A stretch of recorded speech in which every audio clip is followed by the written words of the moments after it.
സമസ്തയെ സംബന്ധിച്ചിടത്തോളം, സമസ്തയുടെ പ്രവർത്തകരെ സംബന്ധിച്ചിടത്തോളം എന്നും അവരുടെ ആത്മവിശ്വാസവും അതോടൊപ്പം തന്നെ അവരുടെ അഭിമാനവുമൊക്കെയാണ് ബഹുമാനപ്പെട്ട ഷംസുൽ ഉലമ.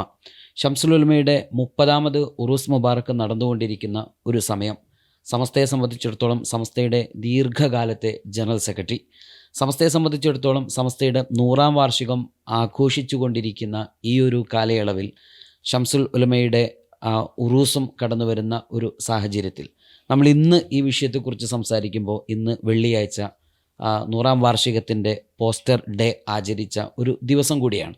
ഈ ഒരു സാഹചര്യത്തിൽ ഷംസുൽ ഉലമയുമായി ബന്ധപ്പെട്ട ചർച്ചകൾക്കും ചിന്തകൾക്കും ഒരുപാട് തലങ്ങളുണ്ട്, അതല്ലെങ്കിൽ ഒരുപാട് ആഴവും പരപ്പുമൊക്കെ അതുമായി ബന്ധപ്പെട്ട് ഉണ്ട് എന്നുള്ളതാണ്.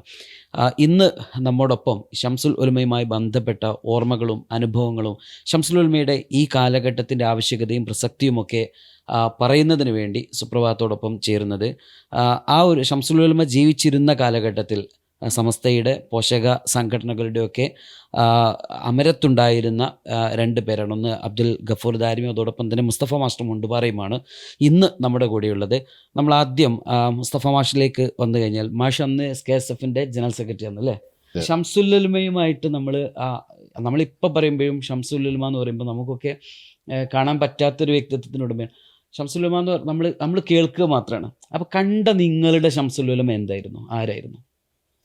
ഷംസുൽ ഉലമ നേരത്തെ റാഷി തുടക്കം പറഞ്ഞ പോലെ അത് നമ്മുടെ സുന്നത്ത് ജമാഅത്തിൻ്റെ പ്രവർത്തകരെ സംബന്ധിച്ചിടത്തോളം ഇന്നും ഊർജം നൽകുന്ന, നമ്മുടെ ആത്മീയ രംഗത്ത് നമ്മുടെ ശക്തി പകർന്നു നൽകുന്ന, സമസ്തയുടെ പ്രവർത്തകർക്ക് ഇത്രയേറെ ആവേശമുണ്ടാക്കുന്ന മറ്റൊരു നാമം വേറെ മാഷിപ്പോൾ പറഞ്ഞു വേറൊരാളെ ചൂണ്ടിക്കാണിക്കാൻ കഴിയില്ല എന്ന് പറഞ്ഞു.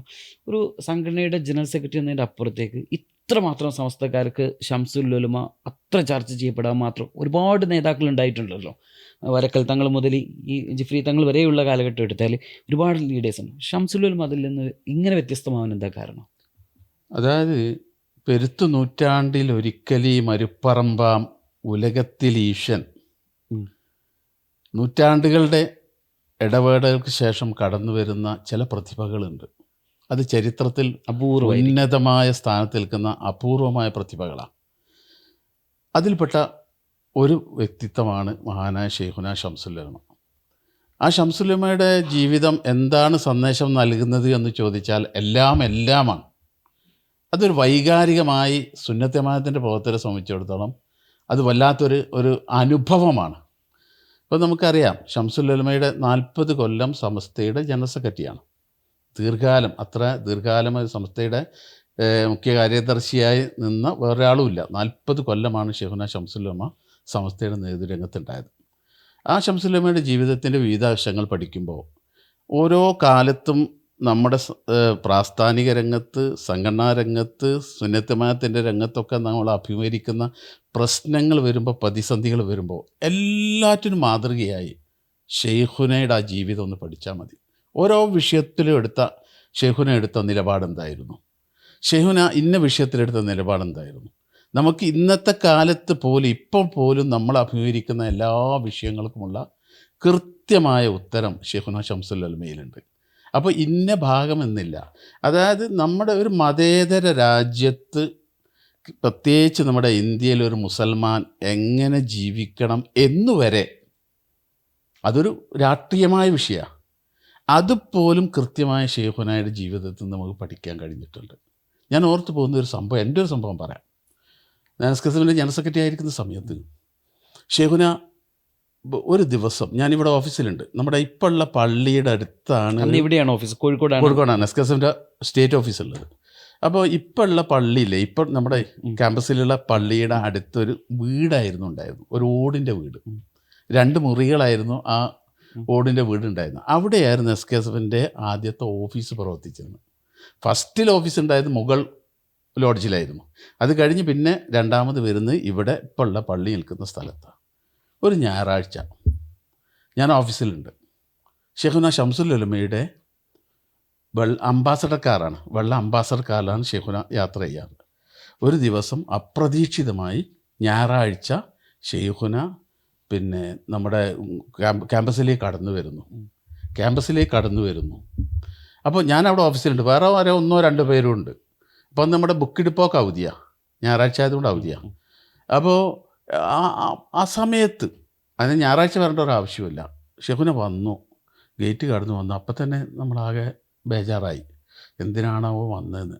നമ്മുടെ ഈ എസ്കെസഫ് ഓഫീസിന് നേരെ മുമ്പിൽ കാർ അവിടെ നിർത്തി, അംബാസഡർ കാർ, വെള്ള അംബാസഡർ കാർ അവിടെ നിർത്തിയിട്ട് ആരാ എസ്കെസഫുകാരുള്ളതെന്ന് ചോദിച്ചു. ആരാ എസ്കെസഫുകാരുള്ളതെന്ന് ചോദിച്ചു. അപ്പം ഞങ്ങൾ ഓടിച്ചെന്നു, കാറിൻ്റെ അടുത്തേക്ക് ചെന്നു. അങ്ങനെ ഇങ്ങോട്ട് കൊണ്ടുവന്നു, ബുക്ക് ഡിപ്പോൻ്റെ അവിടെ ഇരുന്നു. എന്നിട്ട് അന്ന് ഷെയ്ഖുന ചോദിച്ചൊരു ചോദ്യമുണ്ട്. അത് ഞാൻ എൻ്റെ തെറ്റല്ല എന്ന് ഞാൻ മനസ്സിലാക്കുന്നത്. 1990 ആ സംഭവം. 92 ബാബരി മസ്ജിദ് തകർക്കപ്പെടുന്നത്. ആ ബാബരി മസ്ജിദ് തകർക്കപ്പെടുന്നതിൻ്റെ മുമ്പ് അദ്വാനിയുടെ നേതൃത്വത്തിൽ ഒരു രഥയാത്ര നടന്നു. ഫേമസ് ആയൊരു രഥയാത്ര, കുപ്രസിദ്ധമായ രഥയാത്ര. ഒരുപാട് കലാപങ്ങൾക്കൊക്കെ നിമിത്തമാവുകയും ഈ വിഷയങ്ങളൊക്കെ ഇന്ത്യയിൽ ഉണ്ടാകുന്നതിൽ ഏറ്റവും തുടക്കം കുറിക്കപ്പെട്ട ആ സംഭവം നടക്കുന്ന സമയം. അത് 1990 ഇത് നടക്കുന്നത്. അപ്പോൾ ആ സമയത്ത് എസ്കെസഫിൻ്റെ സ്റ്റേറ്റ് കമ്മിറ്റി നിലവിൽ വന്നുകൂടായിരുന്നു. 1989 എസ്കെസഫ് വരുന്നത്. 90 കോഴിക്കോട് ഒരു പരിപാടി ചെയ്യിച്ചു, ബാബരി മസ്ജിദ് വിമോചന റാലി. ബാബരി മസ്ജിദ് വിമോചന റാലി എസ്കെസഫ് സ്റ്റേറ്റ് കമ്മിറ്റിയാണ്. അതിൻ്റെ ഒരു അതിൻ്റെ കൺവീനർ ഞാനായിരുന്നു, ആ സംഘാടക സമിതിയുടെ കൺവീനർ. അങ്ങനെ അതിൻ്റെ പെട്ടെന്ന് നിശ്ചയിക്കപ്പെട്ട പരിപാടിയാണ്. അതിൻ്റെ എല്ലാവിധ ഒരുക്കങ്ങളും നടന്നു. പക്ഷേ പെട്ടെന്ന് നിശ്ചയിക്കപ്പെട്ട പരിപാടി ആയതുകൊണ്ട് മുതലക്ക മൈതാനിയിലാണ് നടക്കേണ്ടത്. ഒരു വലിയ പരിപാടിയാവുന്നുള്ള വിശ്വാസമൊന്നും നമുക്ക് ആർക്കും ഉണ്ടായിരുന്നില്ല. കാരണം ഒന്നൊക്കെ അത് രൂപീകരിക്കപ്പെട്ടിട്ടുള്ളൂ. അതോടൊപ്പം തന്നെ ഈ സംഭവമൊക്കെ സംഘടനാ പ്രവർത്തനം സജീവമായി നടക്കാൻ തുടങ്ങുന്നുള്ള സമയത്താണ്. അപ്പോൾ ആ പരിപാടി നിശ്ചയിക്കപ്പെട്ട് നമ്മൾ അതിന് വേണ്ട മുതലക്ക മൈതാനിയില്ല ഒരുക്കങ്ങളും അതിൻ്റെ പെർമിഷനൊക്കെ വാങ്ങി കാര്യങ്ങൾ ചെയ്തു. പെട്ടെന്ന് സംഘടിപ്പിച്ച പരിപാടി. അപ്പോൾ നമുക്ക് വലിയ ജനക്കൂട്ടം പ്രതീക്ഷിച്ചു. പക്ഷേ അപ്പോൾ ഷെയ്ഖുന വന്ന് എന്തിനാണെന്നറിയോ? ആ വിമോചന റാലിയെക്കുറിച്ച് ചോദിക്കാനാണ്. എന്താണ് ആ പരിപാടി? ഷെയ്ഖുനയോട് നേരത്തെ ചോദിച്ച് പെർമിഷൻ വാങ്ങി ഷെയ്ഖുന പങ്കെടുക്കാമെന്ന് പറഞ്ഞതിൻ്റെ ശേഷമാണ് ആ പരിപാടി വെക്കുന്നത്. വന്ന് ചോദിച്ചു, എന്താ അതിൻ്റെ എന്താ കാര്യങ്ങൾ, എന്താ നിങ്ങൾ ചെയ്തത്, എന്തൊക്കെ ഒരുക്കങ്ങൾ നടത്തിയത്. ഞങ്ങൾ അന്തപ്പെട്ടു പോയി. എന്താ ഷെയ്ഖുന അങ്ങനെ ചോദിക്കാൻ കാരണം? അപ്പോൾ എന്താ സംഭവം എന്ന് വെച്ചാൽ പോലീസ് ഡിപ്പാർട്ട്മെൻറ്റ് ഷെയ്ഖുനയുമായി ബന്ധപ്പെട്ടിട്ടുണ്ട്. ആ പരിപാടി ഒരു വലിയ പരിപാടിയായി മാറുമെന്ന് ഷെയ്ഖുനാക്ക് വിവരം കിട്ടിയിട്ടുണ്ട്. മുതലക്കൽ മൈതാനി ചെറുതായി വെച്ച പരിപാടി, പ്രത്യേകിച്ച് അന്ന് മൈദനിയുടെ സമയമാണ്, മൈദനിയുടെ ISS ഉള്ള സമയം. അവരൊക്കെ രഹസ്യമായി വിവരം കൊടുത്തിട്ടൊക്കെ പരിപാടിയിൽ ആളുകൾ പങ്കെടുക്കുമെന്ന് സ്പെഷ്യൽ ബ്രാഞ്ച് റിപ്പോർട്ട് ഷെയ്ഖുന കിട്ടിയതിൻ്റെ അടിസ്ഥാനത്തിലാണ് ഷെയ്ഖുന വരുന്നത്. വന്നിട്ട് ചോദിക്കുന്നത്, എന്തൊക്കെ നിങ്ങൾ ഒരുക്കം നടത്തിയത്, എന്തൊക്കെയാണ് പരിപാടി ഒക്കെ വിശദീകരിച്ച് പറഞ്ഞു കൊടുത്തു. അപ്പോൾ ഞങ്ങൾ പറഞ്ഞു വലിയ പരിപാടിയൊന്നും ആവില്ല. അപ്പോൾ ഷെയ്ഖുന പറഞ്ഞു, അല്ല, ഒരു വലിയ ജനക്കൂട്ടം അവിടെ ഉണ്ടാവും, നിങ്ങൾ പ്രതീക്ഷിക്കുന്ന ആളല്ല അവിടെ ഉണ്ടാവുക. അതിന് വേണ്ട എന്തൊക്കെ ഒരുക്കങ്ങൾ നടത്തിയിട്ടുണ്ട്, എന്തൊക്കെ സംവിധാനങ്ങൾ ഉണ്ടാക്കിയത്. ഷെയ്ഖുന ഓരോന്ന് ചോദിച്ചു. അപ്പോൾ ഞങ്ങൾ പറഞ്ഞു അതിന് വേണ്ട ഒരുക്കങ്ങളൊക്കെ നടത്തിയിട്ടുണ്ടെന്ന് പറഞ്ഞപ്പോൾ ഷെയ്ഖുന പറഞ്ഞു, ആ മുതലക്കുള മൈതാനിയിലെ ആ സ്റ്റേജിൻ്റെ ബാക്കിൽ ഒരു ക്ഷേത്രമല്ലേ വെച്ചു ഉണ്ടല്ലോ, കോഴിക്കോട് മുതലക്കുള ചെറിയ ക്ഷേത്രം, ഇടവഴി ചെറിയ ക്ഷേത്രമുണ്ട്. അവിടെ നിങ്ങൾ വളണ്ടിയർമാരെ വെക്കണം. അവിടെ ഒരൊറ്റ പ്രവർത്തനം കിടക്കാൻ സമ്മതിക്കരുത്. അവിടെ നമ്മുടെ നാട്ടിൽ ഒരു ചെറിയ വിഷയം ഉണ്ടായ കലാപം ഉണ്ടാവും. പ്രത്യേകിച്ച് സംഗതി ശരിയാണ്, ബാബരി മസ്ജിദ് വിഷയമാണല്ലോ ഈ ചർച്ച ചെയ്യപ്പെടുന്നത്, വൈകാരികമാണ്. അപ്പോൾ എവിടെ നിന്നൊക്കെയാണ് ആളുകൾ വരിക, അങ്ങനെയൊക്കെ വരിക എന്നൊന്നും അറിയില്ല. ആരെങ്കിലും വന്നിട്ട് ആ ക്ഷേത്രത്തിലേക്ക് ഒരു കല്ലെടുത്തെറിഞ്ഞാൽ അതുണ്ടാക്കുന്ന ഭവിഷ്യത്തിനെ കുറിച്ച് നിങ്ങൾ ചിന്തിച്ചിട്ടുണ്ടോ എന്ന് ചോദിച്ചു. അത് നമ്മുടെ നാട് കത്താൻ അത് മതി, നമ്മുടെ കാരണത്താൽ ഒരു കുഴപ്പമുണ്ടാകാൻ പാടില്ല. അപ്പോൾ അതുകൊണ്ട് വളരെ ശ്രദ്ധിച്ച് വേണം ആ ക്ഷേത്രം. എന്നിട്ട് പറഞ്ഞു, ക്ഷേത്രത്തിൻ്റെ ആ ഏരിയയിൽ വളണ്ടിയർമാരെ കൈ പിടിച്ച് സമ്മേളനം കഴിയുന്നവരെ നിർത്തണം. കൈ പിടിച്ച് ഒരൊറ്റ പ്രവർത്തകനെ ആ ഭാഗത്തേക്ക് പോകാൻ സമ്മതിക്കരുത്. ആ ക്ഷേത്രത്തിന് ഒരു പരിക്കുണ്ടാകാൻ പാടില്ല. അച്ചടക്കത്തോടു കൂടി നടക്കണം. കാരണം ഇതിൻ്റെ വൈകാരികത നിങ്ങൾ മനസ്സിലാക്കണം. ഇത് ചെറിയ വിഷയമല്ലത്. ബാബരി മസ്ജിദ് കത്തി നിൽക്കുക ചർച്ച നടക്കുന്ന സമയത്താണ്. അപ്പോൾ ഈ ഒരു സാഹചര്യത്തിൽ നടത്തുന്ന പരിപാടിക്ക് എല്ലാവിധ ഒരുക്കങ്ങളും വേണം എന്ന് പറഞ്ഞിട്ട് കൃത്യമായി വരച്ച് കാണിച്ചു തന്നു. എസ്കെസഫിൻ്റെ പ്രവർത്തന രംഗത്ത് ഷെയ്ഖുനക്ക് ഒരു വൈകാരികമായ ബന്ധമുണ്ടായിരുന്നു. ഷെയ്ഖുന വളരെയേറെ ഇഷ്ടപ്പെട്ടിരുന്ന ഒരു സംഘടന, ഷെയ്ഖുനയുടെ നിർദ്ദേശപ്രകാരമാണല്ലോ എസ്കെസഫ് ഉണ്ടാകുന്നത്. അപ്പം അതുകൊണ്ട് തന്നെ അതിൻ്റെ ഓരോ അനക്കും നടത്തും അതിലോരോന്നും ഷെയ്ഖുന സൂക്ഷ്മമായി നിരീക്ഷിച്ചിരുന്നു. അതിൻ്റെ ഫലമായിക്കൊണ്ടാണ് മൂപ്പര് അത് അറിഞ്ഞ് പത്രത്തിൽ ആ വാർത്ത കണ്ടു. സ്പെഷ്യൽ ബ്രാഞ്ച് ഷെഹുനായെ വിവരം അറിയിച്ചതിൻ്റെ അടിസ്ഥാനം വലിയ ജനക്കൂട്ടം വരും വന്നിട്ട് ഇവിടെ വന്നിട്ട് കൃത്യമായി പറഞ്ഞു തന്നു, ഇന്നോടത്ത് വളരെമാർ വെക്കണം, ഇന്ന വിധത്തിൽ ചെയ്യണം, A to Z ആ പരിപാടിയെക്കുറിച്ച് പറഞ്ഞു. ഒടുവിൽ ആ പരിപാടി എങ്ങനെ ആ പരിപാടി നടന്നു. ഷെയ്ഖുന വന്ന് ഉദ്ഘാടനം ചെയ്തു. ഒരു അടിപൊളി പ്രസംഗം. അതൊക്കെ നമുക്ക് ആ പ്രസംഗമൊക്കെ ഇന്ന് റെക്കോർഡിലിവിടെ ഉണ്ടോയെന്ന് എനിക്കറിയില്ല. ഷെയ്ഖുനായുടെ ആ മതേതരമായ ഒരു പ്രസംഗം, നമുക്ക് ആവേശം ഉണ്ടാക്കുന്ന പ്രസംഗം. നമ്മളിപ്പോൾ മാഷ് ലാസ്റ്റ് പറഞ്ഞു വെച്ച് നമ്മൾ ഷംസുൽ ഉലമയുടെ പ്രസംഗം ഒരു അനുഭവം കൂടി എനിക്ക് പറയാനുള്ളതെന്ന് വെച്ചാൽ, ഞാൻ അതിശയപ്പെട്ടു പോയ 1-2 ദിവസങ്ങളാണ്. ഇന്നേക്ക് 2 ദിവസം മാത്രമായിട്ടുള്ളൂ നമ്മൾ സുപ്രഭാതത്തിലൂടെ ഒരു അനൗൺസ് നടത്തിയത്. ഷംസുൽ ഉലമയുടെ പ്രസംഗം, ഷംസുൽ ഉലമയുടെ ഇടപെടലുകളൊക്കെയുള്ള വീഡിയോ ഓഡിയോ ദൃശ്യങ്ങൾ ദേശീയ സെമിനാറിൻ്റെ ഭാഗമായിട്ട് മാഷിൻ്റെ നിർദ്ദേശം കിട്ടിയിട്ടാണ് ഞാനത് വാങ്ങുന്നത്. പക്ഷേ നമ്പർ കൊടുത്ത് നമ്മളത് ശേഖരിച്ച് തുടങ്ങിയപ്പം ഇന്നേക്ക് ഏകദേശം 50 അല്ലെങ്കിൽ 100-നടുത്ത് ഓഡിയോ ആയിട്ടും വീഡിയോ ആയിട്ടും 100 ചിത്രങ്ങളായിട്ടും ആളുകൾ അയച്ചുകൊണ്ടേയിരിക്കുകയാണ്. അതിൽ ഒരു ഉമ്മ, ഞാൻ അത്ഭുതപ്പെട്ട ഒരു രംഗമാണ്. കണ്ണൂരിലുള്ള ഒരു ഉമ്മ. ആ ഉമ്മ എനിക്ക് വാട്സപ്പിൽ മെസ്സേജ് അയച്ചിട്ട് പറഞ്ഞു, ഒരു ഫോട്ടോയും അയച്ചു തന്നു. ഷംസുൽ ഉലമയുടെ ഈ ഒരു കട്ടിയിൽ ഷംസുൽ ഉലമയുടെ പ്രസംഗങ്ങൾ മാത്രം, കാസറ്റ്, പഴയ CD കാസറ്റ്, ആ കാസറ്റ് ആ ഉമ്മ ശേഖരിച്ച് ഇന്നും ഭദ്രമായിട്ട് വെച്ചിട്ട് ഇപ്പോൾ മാഷിൻ്റെ നിർദ്ദേശപ്രകാരം കണ്ണൂരിലുള്ള ഞങ്ങളുടെ ഓഫീസിലേക്ക് അത് ആ ഉമ്മ കൈമാറി തന്നു. അത് ആ ഉമ്മ അങ്ങനെ കൈമാറണമെങ്കിൽ അത് വെറുതെ ഒന്നും ഒരാളുടേത് വേറെ ആരും, ഞാൻ ചോദിച്ചു നിങ്ങൾ വേറെ ആരുടെയെങ്കിലും സൂക്ഷിച്ചു വെച്ചിട്ടുണ്ടോ എന്ന് ചോദിച്ചു. ഉമ്മ ഷംസുൽ ഉലമയുടേത് ഭദ്രമായിട്ട് സൂക്ഷിച്ചു വെച്ചിട്ടുണ്ട്. അത് ഇൻഷാ അല്ലാഹ് നമ്മുടെ കൈകളിലേക്ക് എത്തിക്കഴിഞ്ഞാൽ നമുക്കത് പ്രദർശിപ്പിക്കാൻ കഴിയും. ഇൻഷാ അല്ലാഹ് ഉസ്താദിലേക്ക് വന്നാൽ ഉസ്താദിൻ്റെ ഒരു അനുഭവം ഷംസുൽ ഉലമയുമായിട്ട് എങ്ങനെയായിരുന്നു? നേരിട്ടൊക്കെ ബന്ധപ്പെടാറുണ്ടായിരുന്നു? എന്തായിരുന്നു ആ ഒരു ബന്ധം? ഷെയ്ഖുനാനെ ഞാൻ വളരെ ചെറുപ്പത്തിലാണ് നേരിട്ട് കാണുന്നത്. അന്ന് എൻ്റെ നാട് കണ്ണൂർ ജില്ലയിൽ ശ്രീകണ്ഠപുരം പഴയങ്ങാടി. അന്ന് മാലിക്കിന റളിയല്ലാഹു അൻഹു സംഘവും 10 സ്ഥലത്ത് പള്ളി എടുത്തിട്ടുണ്ടല്ലോ കേരളത്തിൽ. അതിൽപ്പെട്ട ഒരു സ്ഥലമാണ് ശ്രീകണ്ഠപുരം പഴയങ്ങാടി, ജർഫത്ത് എന്ന് പറയും. ഈ പഴയങ്ങാടി എല്ലാ വർഷവും ഉറൂസ് നടക്കും. അവിടെ സഹാബത്തുണ്ടെന്നാണ് പറയപ്പെടുന്നത്. ആ ഉറൂസിനൊരു വട്ടം ഷെയ്ഖുന ഷംസുൽ ഉലമയും അതുപോലെ തന്നെ അവിടുത്തെ ശിഷ്യനായ കോഴിയോട് മുഹീദ്ദീൻ കുട്ടി മുസ്ലിയാർ, ഇപ്പോഴത്തെ നമ്മുടെ ട്രഷറർ കോഴിയോട് മുറുസ്താദിൻ്റെ വാപ്പ കോഴിയോട് മുഹീദ്ദീൻ കുട്ടി മുസ്ലിയാർ, രണ്ടാളും എൻ്റെ വളരെ ചെറുപ്പത്തിൽ ഞാൻ സ്കൂളും മദ്രസയിൽ പഠിക്കുന്ന സമയത്താണ് ഷെയ്ഖുനാനെ നേരിട്ട് കാണുന്നത്. അതൊരു പള്ളിയിൽ വെച്ച് അസറിന് ശേഷം ഷെയ്ഖുന ഇങ്ങനെ മെഹ്റാബിൻ്റെ മുമ്പിൽ തലക്ക് കൈവച്ച് ഇങ്ങനെ കിടക്കുകയാണ്. അപ്പോൾ ആ സമയത്ത് മാലിക്കിന റളിയല്ലാഹു അൻഹു ബന്ധപ്പെട്ടിട്ട് ഒരാൾ തിരുവനന്തപുരത്തു നിന്നും ഒരു ഇംഗ്ലീഷ് പുസ്തകമായിട്ട് വന്നു. അത് ഷെയ്ഖുനാക്ക് ഇങ്ങനെ വായിച്ച് കേൾപ്പിച്ചു കൊടുക്കാം.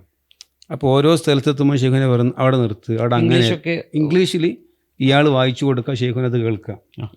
ഷെയ്ഖുനാക്ക് ഇംഗ്ലീഷ് അറിയാം, എല്ലാ ഭാഷയും അറിയാം. അങ്ങനെ ഇംഗ്ലീഷിൽ ഇദ്ദേഹം വായിച്ചു കൊടുക്കുന്നു. അപ്പോൾ ഷെയ്ഖുന തിരുത്തി കൊടുത്തു. അവിടെ അങ്ങനെയല്ല വേണ്ടത്, ഇങ്ങനെയാണ് വേണ്ടത് എന്നിട്ട് അങ്ങനെയൊക്കെ ഒരുപാട് സ്ഥലത്ത് അങ്ങനെ തിരുത്തി കൊടുത്തു. അതാണ് ഞാൻ ഫസ്റ്റ് ഷെയ്ഖുനാനെ കാണുന്നത്. പിന്നെ ഷെയ്ഖുനാൻ്റെ ശിഷ്യൻ്റെ അടുത്താണ് ഞാൻ ദർസ് പഠിച്ചത്.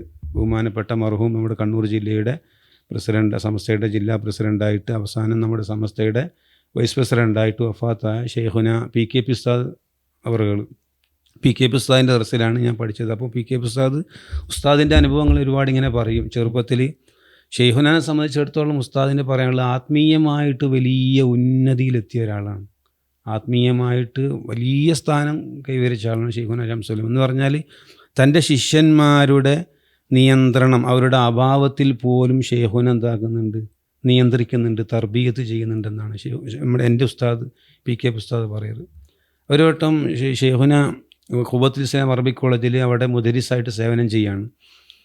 അവിടെ അങ്ങനെ അന്ന് ഷെയ്ഖുന എൻ്റെ ഉസ്താദ് PKP ഉസ്താദ് അവറുകൾ അവിടെ ശിഷ്യനാണ്. അതുപോലെ തന്നെ നമ്മുടെ മർഹൂം ഉള്ളാളം തങ്ങളൊക്കെ അവിടെ ശിഷ്യരാണ്. ആ സമയത്ത് എന്തോ ഒരു പ്രശ്നത്തിൻ്റെ പേരിൽ പ്രാദേശികമായൊരു പ്രശ്നം വന്നപ്പോൾ ഷെയ്ഖുനാനെ ഒരാൾ പരിഹസിച്ചു പോയി. പരിഹസിക്കാൻ വെച്ചാൽ ഷെയ്ഖുന തലപ്പാവ് ധരിക്കും, അതിൻ്റെ മേലെ ഒരു മേൽത്തട്ടിടും. പഴയ കാലത്ത് സ്ത്രീകൾ അങ്ങനെ മേൽത്തട്ടിട്ട് ഇങ്ങനെ ഒരു ഭാഗം ഇങ്ങോട്ട് ഇപ്പോൾ ഈ ചുമലിലേക്ക് വിട്ടുതരികയുണ്ട്. ആ നിലക്കാണ് ഷെയ്ഖുനാൻ്റെ നടത്തം. തലപ്പാവിൻ്റെ മേലെ ഒരു മേൽത്തട്ടും ധരിച്ചിട്ട് ഇങ്ങനെ എടുപ്പോൾ പരിഹസിച്ചുകൊണ്ട് അയാൾ ഷെയ്ഖുനാൻ്റെ എതിരാളിയായിരുന്നു അന്ന്. ഷെയ്ഖുനാനെ സംബന്ധിച്ച് പരിഹസിച്ചു പറഞ്ഞു, ഞങ്ങളുടെ ഭാഗത്തേക്ക് അത് അമ്മായി പോകുന്നത് അറിയും, അതാ അമ്മായി പോകുന്ന പെണ്ണുങ്ങളോട് താരതമ്യപ്പെടുത്തിയിട്ട് അമ്മായി പോകുന്നൊരു കളിയാക്കി. അങ്ങനെ അത് കളിയാക്കിയത് എല്ലാവരും അറിയും. പക്ഷേ കുറഞ്ഞ ദിവസം കൊണ്ട് അദ്ദേഹത്തിന് നിർബന്ധമായിട്ടും ഈ പരിഹസിച്ച വ്യക്തിക്ക് നിർബന്ധമായിട്ടും മേൽത്തട്ടിടേണ്ട ഒരു അവസ്ഥ വന്നു. അദ്ദേഹത്തിൻ്റെ കവിളിന് എന്തോ ഒരു വലിയൊരു അസുഖം വന്നു, അത് ഓപ്പറേഷൻ ചെയ്തു, ഒരു വികൃതമായ രൂപത്തിലേക്കായി. മറക്കേണ്ടി വന്നു. അത് മരിക്കുന്നവരെ അങ്ങനെയാണ് ഉപയോഗിച്ചത്. അപ്പോൾ ഷെയ്ഖുന പറയും, എൻ്റെ ഉസ്താദ് PK ഉസ്താദ് പിന്നെ വറല്ലാഹു മർക്കഥ ബഹുമാനപ്പെട്ട് പറയും, ഉസ്താദ് ഷെയ്ഖുന എന്ന് പറഞ്ഞാൽ നമ്മൾ ഈ കാണുന്നത് പോലെ ഭൗതിക ലോകത്തുള്ള ഒരാൾ മാത്രമല്ല, അതിനേക്കാൾ ഉപരി ആത്മീയമായിട്ട് ഉയർന്ന് അള്ളാഹുവിൻ്റെ ഔലിയാക്കൽപ്പെട്ട വലിയ വ്യക്തിത്വമായി മാറിയിരിക്കുകയാണ്. അപ്പോൾ അള്ളാഹുവിൻ്റെ മൻ ആദാലി വലിയം ഫഖദ് ആദൻ തുബിൽ ഹർബ് എന്ന് ഒരു ഖുദ്സിയായ ഹദീസ് ഉണ്ട്. എന്നോടടുപ്പമുള്ള ആളുകളോട് ആരെങ്കിലും ശത്രുത വെച്ചാൽ ഞാൻ അവനോട് യുദ്ധം പ്രഖ്യാപിക്കുമെന്ന് അള്ളാഹു പറഞ്ഞിട്ടുണ്ട്. അന്ന് പറഞ്ഞ പോലെ അത് അള്ളാഹുവിൻ്റെ ആളാണ് ആര്? ഷെയ്ഖുന. അള്ളാഹുവിൻ്റെ അടുത്ത ആളാണ്, വലിയെന്ന് പറയും. അങ്ങനെയുള്ള വലിയനോട് ആരെങ്കിലും ശത്രുത വെച്ചാൽ അവനോട് അള്ളാഹു യുദ്ധം പ്രഖ്യാപിക്കുമെന്ന് പറഞ്ഞിട്ടുണ്ട്. അപ്പോൾ അതിൽപ്പെട്ട ചില അനുഭവങ്ങളാണ് അന്ന് തൽപ്പറമ്പിലൊക്കെ ഉണ്ടായിരുന്നത്. അങ്ങനെ ഷെയ്ഖുനായിട്ട് ബന്ധപ്പെട്ട കുറഞ്ഞ ആളുകൾക്ക് മാത്രമേ ഷെയ്ഖുനാൻ്റെ ഹയാത്ത് കാലത്ത്, ജീവിതകാലത്ത് ഷെയ്ഖുന ആത്മീയമായിട്ട് പരമോന്നതിയിലെത്തിയിട്ടുള്ളൂ എന്ന് മനസ്സിലാക്കാൻ വേണ്ടി സാധിച്ചിട്ടുള്ളൂ. ഈ ശംസുൽ ഉലമയുടെ ഈ ശിഷ്യഗണങ്ങളെക്കുറിച്ചൊക്കെ ധാരാളം ചർച്ചകളുണ്ടല്ലേ? എത്ര ആളുകൾ എന്നൊക്കെ നമുക്ക് അങ്ങനെ ഒരു കൗണ്ടിങ്, ഒരു എണ്ണമൊക്കെ നമുക്ക് അങ്ങനെ ഒരു റിസർച്ചൊക്കെ നടന്നിട്ടുണ്ടോ? അങ്ങനെ കൃത്യമായൊരു പറയാനൊന്നും കഴിയില്ല. പക്ഷേ ഒരു വലിയ ഷെയ്ഖുന ശംസുൽ ഉലമ ഈ കണ്ണിയത്ത് ഉസ്താദിൻ്റെയും ശിഷ്യന്മാരല്ലാത്തവർ, ഒന്നല്ലെങ്കിൽ ആ ശിഷ്യത്വം അതിൻ്റെ ശിഷ്യന്മാർ അല്ലെങ്കിൽ അതിൻ്റെ ശിഷ്യന്മാരല്ലാത്തവർ ഇന്ന് കേരളത്തിലുണ്ടോ എന്ന കാര്യം സംശയമാണ്. നേരിട്ട് ശിഷ്യരല്ലെങ്കിലും ശിഷ്യന്മാരുടെ ശിഷ്യന്മാർ അല്ലേ? അതാണ് പാരമ്പര്യം തന്നെ ആയിരിക്കും. അപ്പോൾ അതല്ലാതെ കേരളത്തിൽ ഇന്നുണ്ടാവും എന്നുള്ളത്, കേരളം മാത്രമല്ലല്ലോ, പുറത്തും ഇപ്പോൾ മലയാളികൾ, കേരളത്തിന് പുറത്തുള്ള മലയാളികളുള്ള എവിടെയൊക്കെ ഉണ്ടോ അവിടെയൊക്കെ ഷെയ്ഖുനയുടെ ശിഷ്യന്മാരുടെ സമ്പത്ത് തന്നെയല്ലേ ഇന്ന് കാണുന്നത്. പ്രത്യേകിച്ച് ഷെയ്ഖുനയുടെ ആ ജീവിത കാലഘട്ടത്തിൽ ഉണ്ടാക്കിയെടുത്ത കുറേ പ്രഗത്ഭരായ ശിഷ്യന്മാരുണ്ട്, അതിപ്രഗത്ഭരായ. സുന്നത്തിമാത്തിൻ്റെ രംഗത്തൊക്കെ അതികരുത്തുള്ള ശിഷ്യന്മാരെ സംഭാവന ചെയ്തുകൊണ്ടാണല്ലോ ഷെയ്ഖുന ഇവിടെ പറയുന്നത്. അപ്പോൾ ഇതുപോലൊരു അത്യപൂർവമായ ഒരു വ്യക്തിത്വത്തിൻ്റെ ഉടമ തന്നെയാണ് ഷെയ്ഖുന. പിന്നെ ഇവിടെ ഉസ്താദ് പറഞ്ഞ വളരെ പ്രധാനപ്പെട്ട പോയിൻ്റാണ്, ഈ ഷെയ്ഖുനായുടെ പിന്നെ ആത്മീയ ലോകം മറച്ചു വെച്ചോ ഇല്ലെങ്കിൽ അതൊരു പരസ്യമായിട്ട് ഇല്ല. അത് ഷെയ്ഖുന അത് അങ്ങനെ ഉണ്ടല്ലോ. ചില ഈ സക്കരിയ അൻസാരി തങ്ങൾ പറഞ്ഞിട്ടുണ്ട് അവരെ പറ്റിയിട്ട്, പിന്നെ നിങ്ങളുടെ പാണ്ഡിത്യം കൊണ്ട് വിലായത്തിനെ മറച്ചു വെക്കണം. അപ്പോൾ വിലായത്ത് പ്രസിദ്ധമായാൽ പിന്നെ ജനങ്ങൾ തുരുതുരാ അവരിലേക്ക് പല വിഷയങ്ങൾക്കും വേണ്ടി പോകും. അപ്പോൾ അവരെ തിരസ്കരിക്കാൻ വേണ്ടി കഴിയില്ല. അപ്പോൾ അത് മറച്ചു വെച്ചിട്ട് വലിയൊരു പണ്ഡിതനാണെന്ന നിലക്കാണ് ഷെയ്ഖുനാൻ്റെ ജീവിതം ഉണ്ടായത്. അതെ അതെ, ആത്മീയമായ ആ ഭാഗം. പിന്നെ വഫാത്ത്, പക്ഷേ ഒരുപാട് ആളുകൾക്ക് ഒരുപാട് അനുഭവങ്ങളുണ്ട് വഫാത്തിന് ശേഷം. ഓരോരുത്തരോട് സംസാരിച്ച് നോക്കും, ഒരുപാട് അനുഭവങ്ങൾ. നമുക്കൊക്കെ വഫാത്തിന് ശേഷം ഷെയ്ഖുനാൻ്റെ അടുത്ത് എന്തെങ്കിലും ഒരു പ്രശ്നം ഉണ്ടാകുന്ന സമയത്ത്, പ്രത്യേകിച്ച് നമ്മുടെ സംഘടനാ രംഗത്ത്, പ്രാസ്ഥാനിക രംഗത്ത്, വ്യക്തിപരമായി എന്തെങ്കിലും ഒരു വിഷയം ഉണ്ടായാൽ അവിടെ ചെന്നൊരു ഫാത്തിയോതിയാൽ അവിടുന്ന് കിട്ടുന്ന ഒരു ചാർജിങ് ഉണ്ട്. ഷെയ്ഖുന അങ്ങനെ തന്നെയാണല്ലോ. ഈ ഷെയ്ഖിൻ്റെ പള്ളിയിൽ അന്ന് നമ്മുടെ സംസ്ഥൻ്റെ പേരിൽ ഫസ്റ്റ് ഒരു കേസ് കൊടുത്തു. ആ മറ്റേ ദൗർഭാഗ്യ ഭിന്നിപ്പ് ഉണ്ടായിരുന്നല്ലോ. ആ സമയത്ത് സംസ്ഥക്കെതിരെ കേസ് കൊടുത്തു. കേസ് വിചാരണ നടക്കുന്ന അന്ന് മൊബൈൽ ഫോണൊന്നും ഇല്ലല്ലോ. അല്ലല്ല. ഷെയ്ഖുന് എന്ത് വിഷയം ഉണ്ടെങ്കിലും പ്രയാസം ഉണ്ടെങ്കിലും മഹാന്മാരാകുന്ന അവരുടെ മസാറുകളിൽ പോയിട്ട്, മക്ബറകളിൽ പോയിട്ട് അവരുമായിട്ട് നേരിട്ട് സംഭാഷണം നടത്തുന്നതായിട്ട് അനുഭവത്തിൽ കണ്ട ആളുകൾ ഇപ്പോഴും ജീവിച്ചിരിപ്പുണ്ട്. അപ്പോൾ ഷെയ്ഖിൻ്റെ പള്ളിയിൽ വന്നാൽ അപ്പുറത്തെ ഭാഗത്ത് മുഖഭാഗത്ത് വന്ന് തിരിഞ്ഞിരുന്നിട്ട് അഭിമുഖമായിട്ട് ഇരുന്നിട്ട് അവരുമായിട്ട് എന്തൊക്കെയോ സംസാരിക്കുന്നത് കാണാം. അങ്ങനെ അന്ന് കേസ് വിചാരണയുള്ള സമയത്ത് ആ ദിവസം ഷെയ്ഖുന അവിടെ ഷെയ്ഖിൻ്റെ പള്ളിയിൽ വന്നു. അന്ന് ഞാനല്ല ഇമാം, അവിടെ നമ്മുടെ ഉസ്മാൻ ദാരിമിയാണ്, പന്തിപ്പോയി ഉസ്മാൻ ദാരിമി. അങ്ങനെ ഷെയ്ഖുന രാവിലെ വന്നു, ഒരുപാട് സമയം അവിടെ ചിലവഴിച്ചു. ഷെയ്ഖുന കിടന്നാൽ പിന്നെ വാതിലടക്കും, പിന്നെ ആരും അങ്ങോട്ട് കിടക്കില്ല. മക്കാമിലേക്ക് വരാനും കിടക്കില്ല, ഷെയ്ഖുനാൻ്റെ കൂടെ ഒറ്റയ്ക്ക് മാത്രമേ ഉള്ളൂ. അങ്ങനെ ഷെയ്ഖുന കുറേ ഇങ്ങനെ ഇരുന്ന് പിന്നീട് എണീറ്റ് വരും, വളരെ സന്തോഷത്തോടെ എണീറ്റ് വരുന്നു. എന്നിട്ട് പറയും, നമ്മൾ വിജയിച്ചടോ എന്ന് പറഞ്ഞു, കേസിൽ നമുക്ക് അനുകൂലമായ വിധി ഉണ്ടായി എന്ന് പറഞ്ഞിട്ടുണ്ട്. അത് കഴിഞ്ഞ് കുറേ കഴിഞ്ഞതിന് ശേഷമാണ് നമ്മുടെ കോടതിയിൽ നിന്നും നമ്മുടെ ആളുകൾ, ഉസ്താദുമാർ, എൻ്റെ ഓർമ്മയെ ശരിയാണെങ്കിൽ അത് ഉമർ ഫൈസ് ഉസ്താദായിട്ടാണെന്ന് തോന്നുന്നു, പെട്ടെന്ന് ഷെയ്ഖുന ഷെയ്ഖുന കേസ് നമുക്ക് അനുകൂലമാണെന്ന് പറഞ്ഞു. അത് നേരത്തെ ഇവിടെ വിധി പറഞ്ഞിടോ എന്ന് പറഞ്ഞു ഷെയ്ഖുന. അപ്പം മറഞ്ഞ വ്യക്തികളുമായിട്ട് അള്ളാഹുവിൻ്റെ ഔലിയാക്കളുമായിട്ട് അഭിമുഖം നടത്തി കാര്യങ്ങൾ നേടിയെടുക്കാനുള്ള കഴിവ് ഷെയ്ഖുനാക്ക് അള്ളാഹു കൊടുത്തിട്ടുണ്ട്. അതാണ് ഷെയ്ഖുനാൻ്റെ ആത്മീയ ലോകം. അതിനേക്കാൾ ഉയർന്നതാണ്. നമ്മുടെയൊക്കെ ചെറിയൊരു അനുഭവങ്ങൾ കേട്ട അനുഭവങ്ങളാണ്. ഇന്നിപ്പോൾ സംസ്ഥയുടെ 100-ാം വാർഷികത്തിലൂടെ നമ്മളിങ്ങനെ പോയിക്കൊണ്ടിരിക്കുക. ഈ ഒരു നമുക്കങ്ങനെ ചിന്തിക്കാൻ പാടില്ല, പക്ഷെങ്കിൽ പോലും ശംസുൽ ഉലമ ഉണ്ടായിരുന്ന ഒരു 100-ാം വാർഷികമായിരുന്നെങ്കിൽ ഈ ഒരു സമ്മേളനം അല്ലെങ്കിൽ സംസ്ഥയുടെ ഇന്നത്തെ ഒരു അസ്തിത്വമൊക്കെ എങ്ങനെയായിരിക്കും ഉണ്ടാവുക? എക്സ്പെക്ട് ചെയ്യാലോ നമുക്ക്. ഇപ്പം നടക്കാൻ പോകുന്ന സമസ്തയുടെ സമ്മേളനത്തിന് 100-ാം വാർഷികത്തിന് ചില പ്രത്യേകതകളുണ്ട്, ചില നമ്പറുകളുടെ പ്രത്യേകത ഉണ്ട്. ശ്രദ്ധിച്ചിട്ടുണ്ടോ? അതായത് ഒന്ന്, റസൂൽ സല്ലല്ലാഹു അലൈഹി വസല്ലം തങ്ങളവറുകളുടെ 1500-ാമത് മൗലിദിൻ്റെ വർഷമാണത്. 1500. ഇനി 1600 അങ്ങനെ ആ നമ്പറിൽ പ്രത്യേകിച്ചൊന്നും ഉണ്ടായിട്ടൊന്നുമല്ല, എങ്കിൽ തന്നെയും 1600 ഇനി അതിൻ്റെ ഒരു ഒരു നമ്പറിൽ വരുമ്പോൾ 1600 അല്ലേ? അന്നൊന്നും ഇപ്പം നമ്മളാരും ഒന്നും ഉണ്ടാവില്ല അല്ലേ? സാധ്യത. അതുപോലെ തന്നെ സമസ്തയുടെ 100-ാം വാർഷികം അതൊരു പ്രത്യേകതയാണ്. 100-ാം വാർഷികം അതിലൊക്കെ നമ്മളൊക്കെ ഉണ്ടായി എന്നുള്ളത് മഹാഭാഗ്യം. അത് മാത്രമല്ല, ശംസുൽ ഉലമയുടെ 30-ാം ആണ്ട്. ഈ 3 നമ്പറുകൾക്ക് ഒരു പ്രത്യേകതയുണ്ട്, ഒരു പൂർണ്ണതയുണ്ട്. മാത്രമല്ല അതിൽ കൂട്ടിച്ചേർക്കേണ്ട ഒന്ന് 40 വർഷം ശംസുൽ ഉലമ ജനറൽ സെക്രട്ടറി ആയി എന്ന് പറയുമ്പോൾ അതൊരു റൗണ്ട് എണ്ണമാണ്. അപ്പോൾ 1500, 100, 30 അതിലൊക്കെ ഒരു ഇതുണ്ട്. കാരണം അപ്പോൾ ശംസുൽ ഉലമയുടെ 30-ാമത്തെ ആണ്ട് അല്ലെ 3 പതിറ്റാണ്ട് ഷെയ്ഖുന വഫാത്തായിട്ട് കഴിഞ്ഞ് ആ ആണ്ടുകൂടിയാണ് ഇപ്പം നടക്കാൻ പോകുന്നത്. അപ്പോൾ സംഘടനാ രംഗത്ത്, സമസ്തയുടെ രംഗത്ത് ഇതൊരു അത്യപൂർവ വർഷമാണ്. ഞാൻ പറയുന്നത് അതാ, ഇതൊരു അത്യപൂർവ വർഷമാണ്.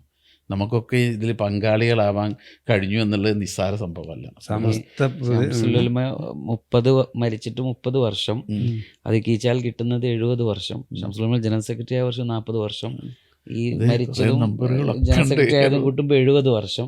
അപ്പൊ വല്ലാതൊരു അതിലൊക്കെ ഒരു ഇതുണ്ട്.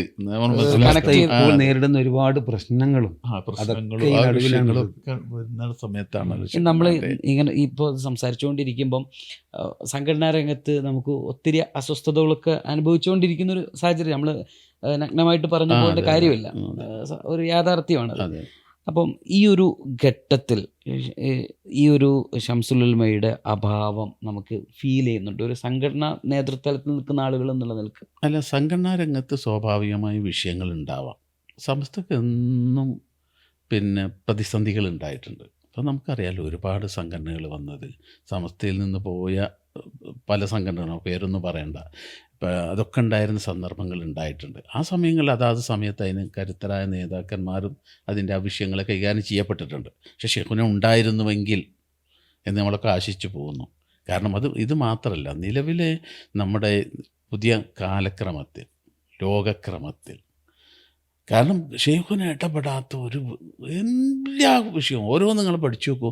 ഇവിടെ നമ്മൾ പ്രത്യേകം ശ്രദ്ധിക്കേണ്ട ഒരു കാര്യം, വരും തലമുറക്ക് ഷെയ്ഖുനയെ പരിചയപ്പെടുത്തി കൊടുക്കാൻ നമ്മൾ നല്ല സംവിധാനങ്ങൾ ഒരുക്കണം. ഷെയ്ഖുനയുടെ ആ ജീവിതം, 40 കൊല്ലത്തെ നമുക്ക് നേതൃരംഗത്തുള്ള ആ ജീവിതത്തിൽ ഒരുപാട് പഠിക്കാനുണ്ട്. പ്രത്യേകിച്ച് ദീനീ പ്രവർത്തകർ, സംഘടനാ പ്രവർത്തകർക്ക് നന്നായി പഠിക്കാനുണ്ട്. അപ്പോൾ ഷെയ്ഖുനയുടെ നിലപാടുകൾ നമുക്കറിയാമല്ലോ, ആ നിലപാടുകളിൽ ആ ക്ലിയറായ നിലപാട്, ഇപ്പോൾ വിധേയ കക്ഷികളോടുള്ള നിലപാട് എങ്ങനെയാവണം, വിധേയ കക്ഷികളുടെ നിലപാട് എന്താവണം, പൊതുവിഷയങ്ങളിൽ എന്താവണം, ഷെയ്ഖുന അതും പഠിപ്പിച്ചു തന്നിട്ടുണ്ട്. ഏതൊക്കെ വിഷയങ്ങളിലൊക്കെ നമുക്ക് ഇടപെടാൻ പറ്റും, അതേ സമയത്ത് ഇവരോട് ഏത് നിലക്ക്. ആ വിശ്വാസരംഗത്ത് ഒരു അണുമണി വ്യതിചലനം, അഡ്ജസ്റ്റ്മെൻറ്റിന് മഹാനവകൾ തയ്യാറായിട്ടില്ലല്ലോ എല്ലാ കാര്യങ്ങളിലും. അപ്പോൾ സുന്നത്ത് ജമാഅത്തിൻ്റെ ആ ആചാരം, ആ അനുഷ്ഠാനങ്ങൾ അത് അതേപടി ഇവിടെ നിലനിൽക്കണം. അതിന് വേണ്ടിയാണ് സമസ്ത രൂപീകരിക്കപ്പെടുന്നത്. എൻ്റെ മറ്റൊരനുഭവം ഞാൻ പറയാം പെട്ടെന്ന്. രണ്ടാമത്തെ ഒരു അനുഭവം എനിക്കുണ്ടാവും. ഒരുപാട് നമ്മളിവിടെ ഓഫീസുകാർ ഇങ്ങനെ ചുറ്റിപ്പറ്റി നടക്കുന്നുണ്ട്, അതിൻ്റെ ഇടയിൽ ഉണ്ടായ രണ്ടാമത്തെ ഒരു അനുഭവം. നമ്മുടെ തിരൂർ കൂട്ടായിൽ ഒരു നേർച്ചയുടെ ഭാഗമായി ഒരു ആന വരണ്ടോടി. ഓർക്കുണ്ടോ സാർ? ഒരാന വരണ്ടോടി. ആന വരണ്ടോടിയിട്ട് അതൊരു ഒരാളെ കുത്തിക്കൊന്നു. അയാൾ ഓടിയത് മൂത്രപ്പുരയല്ല, പള്ളിയുടെ അവിടെ ചെന്നിട്ട് ആന കുത്തിക്കൊന്നു. വലിയ വിവാദമായതാണ്.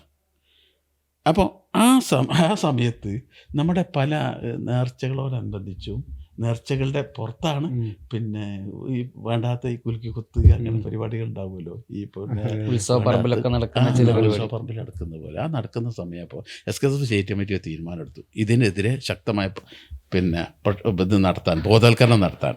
അങ്ങനെ അതിന് നമ്മുടെ പേരിട്ടു ജീർണതക്കെതിരെ ജിഹാദ്.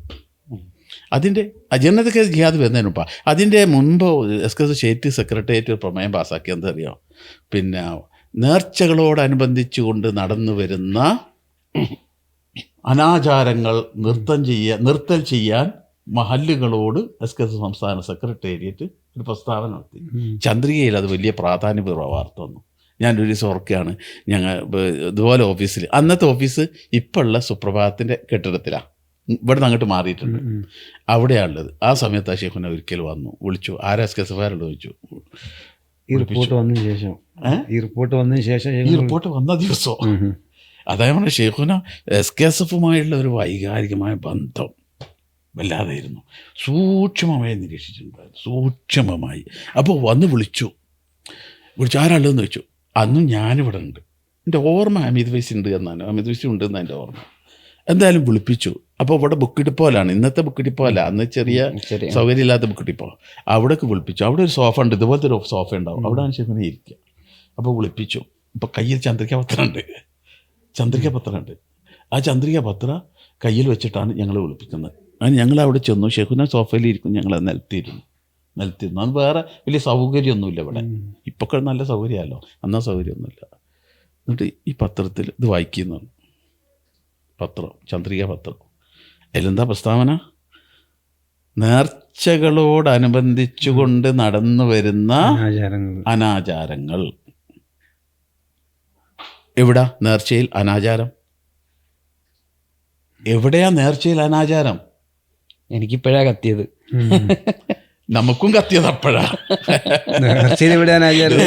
അനാചാരം ഷെയ്ഖുന, അതാ ഞാൻ പറഞ്ഞത്. ഒരു പിന്നെ SKSFിൻ്റെ ഓരോ ചലനങ്ങളും നിരീക്ഷിക്കുന്നതിൽ ഏറ്റവും വലിയ ഉദാഹരണം ആ വാർത്ത. നമുക്ക് ആർക്കും കത്തിയില്ല, അപ്പം നിങ്ങൾക്കും കത്തിയില്ല, ഇപ്പോഴാ കത്തുന്നത്.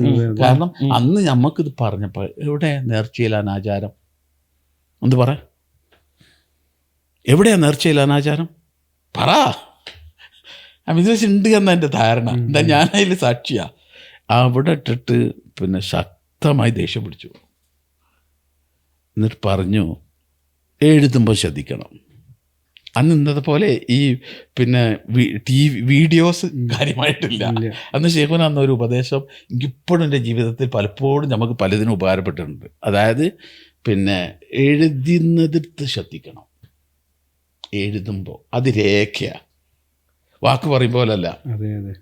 എന്നിട്ട് പറഞ്ഞു, അത് പുറത്ത് നടക്കണതാ, നേർച്ചയോടനുബന്ധിച്ചല്ലേ. അത് തോന്നിയാസം നടക്കുന്നുണ്ട്, സംഗതി ശരിയാ. കുലുക്കി കുത്തും മറ്റു പരിപാടിയൊക്കെ ഉണ്ടല്ലോ, അത് നേർച്ചയായിട്ട് ബന്ധമില്ല.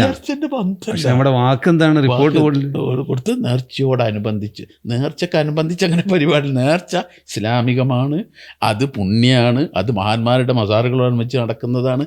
അല്ലാതെ നേർച്ചൻ്റെ ഭാഗമായിട്ടല്ല നടക്കുന്നത്, അത് പുറത്ത് നടക്കുന്നുണ്ട്. അപ്പോൾ സൂക്ഷിക്കണം, ശ്രദ്ധിക്കണം. അങ്ങനെ എഴുതുമ്പോൾ എപ്പോഴും ശ്രദ്ധിക്കണം. ഇത് എനിക്ക് പലപ്പോഴും നമ്മുടെയൊക്കെ ജീവിതത്തിൽ ഒരുപാട് നമ്മൾ പല സന്ദർഭങ്ങളിൽ ഇത് ഉപകാരപ്പെട്ടിട്ടുണ്ട്. ഏതാ ഉപദേശം? എഴുതരുത്. അന്നത്തെ ഇന്നിപ്പോൾ പറയുമ്പോൾ ശ്രദ്ധിക്കണം, കാരണം ഇന്നിപ്പോൾ പറഞ്ഞാലും രേഖയാ, എഴുതുന്നപ്പോൾ രേഖയാ. അപ്പോൾ അതിൽ ആ ആചാരങ്ങളൊക്കെ നടക്കണം. സുന്നത്ത് ജമാഅത്തിൻ്റെ ആചാരങ്ങളൊക്കെ മസാറുകളിലൊക്കെ നടക്കണം. ശരി, പുറത്ത് നടക്കുന്ന നമ്മൾ എതിർക്കപ്പെടണം, അത് നമ്മൾ അനുവദിക്കപ്പെടണം. ആ ക്യാമ്പയിൻ നടന്നു, പിന്നെ വിപുലമായ ആ ക്യാമ്പയിൻ നടന്നു, വലിയ മാറ്റം ഉണ്ടാക്കാനും കഴിഞ്ഞു. അപ്പോൾ ഞാൻ പറയുന്നത് ആ കാര്യത്തിൽ വരെ അതായത് ഒന്ന് സുന്നത്ത് ജമാഅത്തിൻ്റെ ആചാരങ്ങൾ, അനുഷ്ഠാനങ്ങൾ, അതിന് മറ്റൊരു നിലക്ക് വ്യാഖ്യാനം പോകാൻ പാടില്ല. അത് ദീനാണ്, പരിശുദ്ധമാണ്. നമ്മൾ ശംസുലുലമയുമായി ബന്ധപ്പെട്ട ചരിത്രം ഇപ്പം കേരളത്തിലെ നവോത്ഥാന നായകന്മാരും മുഖ്യമന്ത്രിമാരും ഒക്കെ എടുത്തു നോക്കുകയാണ്. അവരുടെ പേരിലൊക്കെ വലിയ വലിയ സെമിനാറുകൾ നടക്കുന്നു, അവരുടെ ഓർമ്മകൾക്ക് വേണ്ടിയുള്ള വലിയ വലിയ പദ്ധതികൾ സംവിധാനിച്ചുകൊണ്ടിരിക്കുന്നു. ഇപ്പോൾ ശംസുലുലമയുടെ ദേശീയ സെമിനാർ നടക്കാനിരിക്കുന്നു. ആ സെമിനാർ എങ്ങനെയായിരിക്കും അല്ലെങ്കിൽ എങ്ങനെയായിരിക്കണം, അതിൻ്റെ ഒരു ആഫ്റ്റർ ഇഫക്റ്റ്, ഒരു ശംസുലുലമ സ്റ്റഡി സെൻറ്ററോ അല്ലെങ്കിൽ ശംസുലുലമയുമായി ബന്ധപ്പെട്ട ഗവേഷണങ്ങൾ. ശംസുലുലമയുമായി ബന്ധപ്പെട്ട ഗവേഷണം എന്ന് പറയുന്നത് കേവലം ഒരു വ്യക്തിയിലേക്ക് മാത്രം, ഒരു വ്യക്തി എന്ന നിലക്ക് പോകില്ല എന്നറിയാം, മറിച്ച് അതൊരു വലിയ ഒരു ചിന്തകൾക്ക് ഒരു ആ ഒരു തലത്തിൽ സമുദായത്തിന്റെ എങ്ങനെയാണ് കാര്യത്തിൽ. അതിനൊന്ന് മോഡിഫൈ ചെയ്യാൻ ഉദ്ദേശിക്കുന്നത്? അപ്പം നമ്മളിപ്പോൾ ഞാൻ നേരത്തെ പറഞ്ഞല്ലോ, ഷംസുൽ ഉലമയുടെ ജീവിതത്തിലെ ഓരോ സംഭവങ്ങളും വരും തലമുറക്ക് പാഠമാണ്. മാനവറുകളുടെ വലിയ അനുസ്മരണ ഗ്രന്ഥങ്ങൾ ഇറങ്ങിയിട്ടുണ്ട്. കുറേയേറെ ഗ്രന്ഥങ്ങൾ, വലിയ വലിയ ഗ്രന്ഥങ്ങൾ ഇറങ്ങിയിട്ടുണ്ട്. ആ ഗ്രന്ഥങ്ങളൊക്കെ പ്രത്യേകിച്ച് കൊണ്ട് ഇപ്പോൾ നമ്മൾ വായന പൊതുവിൽ കുറഞ്ഞു. അങ്ങനെ ഒരു വിഷയമുണ്ടല്ലോ, വായന കുറഞ്ഞു വരുന്നുണ്ട്. പക്ഷെ എങ്കിലും അതൊക്കെ ആധികാരികമായ, ഇനി എത്ര നൂറ്റാണ്ട് കഴിഞ്ഞാലും അത് ആ ചരിത്രരേഖയായി തന്നെ ശംസുൽ ഉലമ എന്നൊരു വലിയൊരു വ്യക്തിത്വം ഇവിടെ ജീവിച്ചു പോയിരുന്നു എന്ന് വരും തലമുറക്ക് ഓർക്കാൻ പറ്റുന്ന വിധത്തിലുള്ള ഗ്രന്ഥങ്ങളൊക്കെ ഒരുപാട് വന്നിട്ടുണ്ട്. സമസ്തയുടെ കീഴിൽ തന്നെ ഗ്രന്ഥങ്ങൾ വന്നിട്ടുണ്ട്. അതിനപ്പുറം പുതിയ തലമുറക്ക് ഷെയ്ഖുനായെ പരിചയപ്പെടുത്തി കൊടുക്കാൻ നമുക്ക് ആധുനികമായ എന്തൊക്കെ സംവിധാനം ഉപയോഗപ്പെടുത്താൻ പറ്റും. ഇപ്പം നിലവിലുള്ള സംവിധാനങ്ങൾ അതിലേക്ക് കൂടി നമ്മൾ ശ്രദ്ധിക്കണം. അതിൻ്റെ ഭാഗമായിക്കൊണ്ടാണ് ഇപ്പം നമ്മളൊരു വലിയ സംരംഭത്തിന് അപ്പോൾ തുടക്കം കുറിക്കാൻ പോകുന്നത്, നമ്മുടെ സെമിനാർ. ആ സെമിനാറിൽ നമ്മൾ ഷെയ്ഖുനായുമായി ബന്ധപ്പെട്ട് 4-5 വ്യത്യസ്ത വിഷയങ്ങൾ ഞാൻ പറഞ്ഞല്ലോ. ഒന്ന്, മതേതര ഇന്ത്യയിലൊരു മുസൽമാൻ. ഷെയ്ഖുന കൃത്യമായ കാഴ്ചപ്പാടുണ്ട്. ഷെയ്ഖുന രാജ്യത്തിൻ്റെ നിയമത്തെ ബഹുമാനിക്കുന്ന ആളായിരുന്നു. ഒരിക്കലും ഒരു തീവ്രവാദ ലൈനിലേക്ക് ഇപ്പോൾ നമ്മുടെ ചെറുപ്പക്കാർ പോകുന്നത് ശക്തമായ എതിരല്ല. കാരണം ഇവിടുത്തെ വ്യവസ്ഥയും കാര്യങ്ങളും നമ്മൾ ആ കാലം അത്ര പ്രക്ഷുബ്ധമായിരുന്നു ആ കാലത്ത്. അപ്പോൾ ഷെയ്ഖുന എടുത്ത ആ നിലപാടുകൾ അത് നമ്മൾ അറിയണം. സുന്നത്ത് ജമാഅത്തിൻ്റെ കാര്യത്തിലുള്ള നിലപാടുകൾ, സമുദായ ഐക്യത്തിൻ്റെ കാര്യത്തിൽ നിലപാട്, 4-5-6-5-8 അങ്ങനെ ഒരു കള്ളിയായി തിരിക്കാൻ പറ്റില്ലെങ്കിൽ തന്നെയും ഒരു 5-8 വിഷയങ്ങൾ ഷെയ്ഖുനയുടെ നിലപാടെന്തായിരുന്നു, അതിനെക്കുറിച്ച് കൊണ്ടുള്ള കൃത്യമായി നമുക്ക് പുതിയ തലമുറക്ക് എന്തൊക്കെ ആധുനിക സാങ്കേതിക വിദ്യ ഉണ്ടോ അതൊക്കെ ഉപയോഗപ്പെടുത്തിയിട്ട് ലേറ്റസ്റ്റായി ഇപ്പം നമ്മൾ നേരിടുന്ന ഈ സാഹചര്യത്തെ കൂടി കണ്ടുകൊണ്ട് ഈ പറഞ്ഞ ഈ സംവിധാനങ്ങളൊക്കെ ഉപയോഗപ്പെടുത്തിയിട്ടുള്ള അതൊരു രേഖയായി കിടക്കണം, ചരിത്രത്തിൻ്റെ ഭാഗമായി കിടക്കണം. ആ ഉദ്ദേശത്തോടു കൂടിയാണ് ഇപ്പം നമ്മൾ അങ്ങനെ തീരുമാനം എടുത്തത്. അതായത് ദേശീയ സെമിനാർ. അതുകൊണ്ട് മാത്രമായി എന്നല്ല ഞാൻ പറഞ്ഞു, അതിൻ്റെ ഭാഗം തന്നെയാണ് ഇപ്പം നമ്മൾ സുപ്രഭാതത്തിൻ്റെ കീഴിൽ നമ്മളിപ്പോൾ ശേഖരിച്ചു കൊണ്ടിരിക്കുന്ന ഷെയ്ഖുനയുടെ പ്രസംഗം. അതിനിപ്പോൾ നല്ലൊരു റിസൾട്ട് ഉണ്ടായിരുന്ന റാഷി പറയുന്നത് 3 ദിവസമായിട്ടുള്ളത് നമ്മൾ പ്രഖ്യാപിക്കപ്പെട്ടത്. ധാരാളം പ്രസംഗങ്ങൾ, കാരണം ഓരോ സ്വകാര്യമായ ശേഖരങ്ങളിലും ഉണ്ടാവും ഷെയ്ഖുനയുടെ പ്രസംഗങ്ങൾ. ആ പ്രസംഗങ്ങൾ മുഴുവൻ നമ്മൾ കളക്ട് ചെയ്തു. അതൊരു അമൂല്യമായ നിധിയാണത്. അതിന് നമുക്ക് വില കണക്കാക്കാൻ കഴിയില്ല. ആ പ്രസംഗം അത് വീഡിയോ ഉണ്ടെങ്കിൽ ആ വീഡിയോ ഷെയ്ഖുനായെ കാണുന്ന പുതിയ തലമുറക്ക് അത് മനസ്സിലാക്കാൻ പറ്റുന്ന വിധത്തിൽ ഷെയ്ഖുനയുടെ ആ ഗാംഭീര്യം അല്ലേ വല്ലാതെ കാണുന്ന സമയത്തുണ്ടാകുന്ന നമുക്കുണ്ടായിരുന്ന ആ ഗാംഭീര്യം, ആ പ്രസംഗത്തിലെ പിന്നെ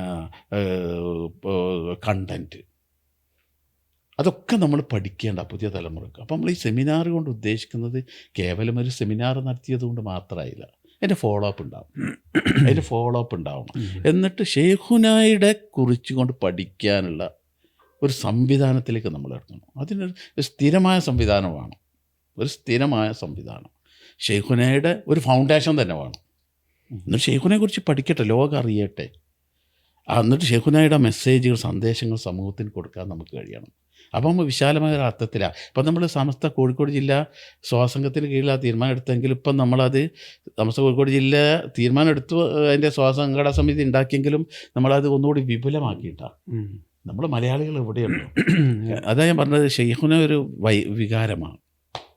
അപ്പോൾ അതിലേക്ക് നമ്മുടെ ദീനുമായി ബന്ധപ്പെട്ട, സമസ്തയുമായി ബന്ധപ്പെട്ട സുന്നത്ത് ജമാഅത്തിൻ്റെ ആളുകളുടെ ഒരു കൂട്ടായ്മയായി ഒരു സ്ഥിരമായൊരു വ്യവസ്ഥാപിതമായ സംവിധാനത്തേക്ക് എത്തണം. അപ്പോഴേ ഇതിനെക്കുറിച്ച് പഠനങ്ങൾ ഉണ്ടാവുള്ളൂ, കൂടുതൽ അറിയാൻ, മനസ്സിലാക്കാൻ. ഇപ്പം തന്നെ നമ്മളിപ്പോൾ പിന്നെ ഇതിൽ ആ പ്രസംഗങ്ങൾ മുഴുവൻ നമുക്ക് കിട്ടുകയാണ്. നമ്മളിപ്പോൾ കളക്ട് ചെയ്ത് നമുക്ക് ശേഖരിച്ച് ഇനി അതൊരു വ്യവസ്ഥാപിത രീതിയിലാക്കണം നമുക്ക്. അത് ഇനി ആരെങ്കിലും ഉണ്ടെങ്കിൽ തന്നെ ഈ ശബ്ദം കേൾക്കുന്ന ആളുകൾ ഉണ്ടെങ്കിൽ അവരുടെ സഹോദരി ഇത്രയും വലിയൊരു ശേഖരം ഉണ്ടാക്കിയല്ലോ, അത് തീർത്തും വെളിച്ചം കാണണം. വെളിച്ചം കാണണം. അത് മാത്രമല്ല സാർ, ഒരുപാട് സ്ഥലത്തുണ്ട് സാധനം ഷെയ്ഖുനാന്റെ പ്രസംഗങ്ങൾ. അതൊക്കെ അവിടെ ചെതറി കിടക്കുക. അപ്പോൾ ഒരു വ്യവസ്ഥാപിതമായ ഒരു കേന്ദ്രത്തിലേക്ക് നമ്മൾ എത്തിക്കാൻ കഴിയും. സുപ്രഭാതത്തിൻ്റെ ലൈബ്രറി തന്നെ ഉണ്ടായാൽ മതി, സുപ്രഭാതത്തിൻ്റെ ലൈബ്രറി ഉണ്ടായാൽ മതി. പക്ഷെ അത് കിട്ടണം ആവശ്യപ്പെടുന്ന സമയത്ത്. ഞാൻ പറഞ്ഞല്ലോ, ഓരോ വിഷയത്തിനും ഒരു വിഷയത്തിൽ എന്താ സമത്വ നിലപാടെന്ന് വയ്ക്കാൻ വേറൊന്നും പോകണ്ട, യോഗം കൂടി തീരുമാനിക്കണോ ഷെയ്ഖുന നിർത്ത നിലപാടെന്താ, അതായി പരിശോധിച്ചാൽ മതി. അതിൽ കൃത്യമായി അതൊക്കെ വരച്ച് കാണിച്ചിട്ടാണ് മൂപ്പർ പോയിട്ട്. ഈ സുന്നിസം സംബന്ധിച്ച അല്ലെങ്കിൽ സുന്നി ജമാഅത്ത് സംബന്ധിച്ച പ്രശ്നങ്ങളൊക്കെ ഉണ്ടെങ്കിൽ പഴമക്കാർ പലപ്പോഴും പറയുന്നത് കേൾക്കാറുണ്ട്, ഷംസുൽ ഉലമയിലേക്കും കണ്ണിയത്തിലേക്കും മടങ്ങിയാൽ അവിടെ സോയ്സ് ഉണ്ട് എന്ന്. ഒരുപാട് സംവാദങ്ങൾ നടന്നില്ലേ? ഇല്ല ഉസ്താദേ, ഒരുപാട് സംവാദങ്ങൾ. ആ സംവാദങ്ങളിലൊക്കെ സുന്നത്ത് ജമാഅത്തിൻ്റെ പിന്നെ വാദങ്ങൾ 100% സമർത്ഥിക്കുന്നു. പ്രത്യേകിച്ച് അതിന് ശേഷമുള്ളവരും നടന്ന സംവാദങ്ങൾക്കൊക്കെ. ഇപ്പോൾ കൊട്ടപ്പുറം സംവാദം, ആ സംവാദത്തിൽ ഷെയ്ഖുന പങ്കെടുത്തില്ലല്ലോ. ഇല്ല, പക്ഷേ അതിന് വേണ്ട പറഞ്ഞു വെച്ചതാണ്. അതിന് ആവശ്യമായ മെറ്റീരിയൽ കൊടുത്ത് ആയുധങ്ങളൊക്കെ കൊടുത്തിട്ട് അത് പറഞ്ഞു വെച്ചത്. കൊട്ടപ്പുറം സംവാദം പ്രമാദമായ വളരെ പ്രസിദ്ധമായ സംവാദമല്ലേ. ഇന്നും ജീവിച്ചിരിപ്പുണ്ട് ഷെയ്ഖുനാൻ്റെ പട്ടിക്കാടുള്ള ഒരു ശിഷ്യൻ. ആ ശിഷ്യൻ ഒരുപാട് കുട്ടികളുണ്ടാവുമല്ലോ ഒരു ക്ലാസ്സിൽ. എന്നാലും ഇയാൾക്ക് മനസ്സിലുദിച്ച ഒരു സംശയം, അന്നൊരു കുട്ടിക്ക് വേറൊരാൾക്ക് ആ സംശയമില്ല. ഇയാളൊരു യുക്തിവാദത്തിലേക്ക് പോകുന്ന രീതിയിലേക്കാണ് ഇയാളുടെ ആ മനസ്സിലുള്ളത് കാര്യങ്ങൾ. ഇങ്ങനെ യുക്തിവാദത്തിലേക്ക് ഇങ്ങനെ എഴുതിപ്പോയാൾ. ആ സമയത്താണ് ഷെയ്ഖുനാൻ്റെ ഒരു ക്ലാസ്, ഒരു സബക്ക് ഷറല കൈതുമായി ബന്ധപ്പെട്ട ഒരു ക്ലാസ് നടത്തിക്കൊണ്ടിരിക്കുമ്പോൾ ഇയാൾക്ക് കൃത്യമായിട്ട് മറുപടി പറയുന്ന പോലെയുള്ള ഷെയ്ഖുന. ഇയാളുടെ സംശയം നേരിട്ട് ഷെയ്ഖുനാനോട് പറഞ്ഞിട്ടില്ല, എനിക്കിങ്ങനെ സംശയങ്ങളുണ്ട് എന്ന് ക്ലാസ് എടുക്കുന്നതിന് മുമ്പോ അതിന് ശേഷമോ പറഞ്ഞിട്ടില്ല. പക്ഷേ ആ കുട്ടിയുടെ അന്ന് വിദ്യാർത്ഥിയായ മനുഷ്യൻ ഇപ്പോഴുണ്ട്, 74 വയസ്സുണ്ട് മൂപ്പർക്ക്. ആ ക്ലാസ്സിൽ പങ്കെടുക്കുന്ന കുട്ടിയുടെ മനസ്സിലുള്ള ചോദ്യങ്ങൾക്ക് കൃത്യമായ സംശയത്തിന് കൃത്യമായി മറുപടി പറഞ്ഞു. അയാളുടെ ആ സംശയം പറ്റി നീങ്ങി യഥാർത്ഥ വഴിയിലേക്കാൾ വന്നല്ലോ. അല്ലെങ്കിൽ ആ ഉത്തരം ഷെയ്ഖുനാൻ്റെ ക്ലാസ് കിട്ടിയില്ലെങ്കിൽ അയാൾ വ്യതിചലിച്ചു പോകും. സയ്യിദുൽ തന്നെ പലപ്പോഴും ഇത് പറയുന്നുണ്ടല്ലോ, സയ്യിദുൽമാൻ്റെ അനുഭവത്തിലെ.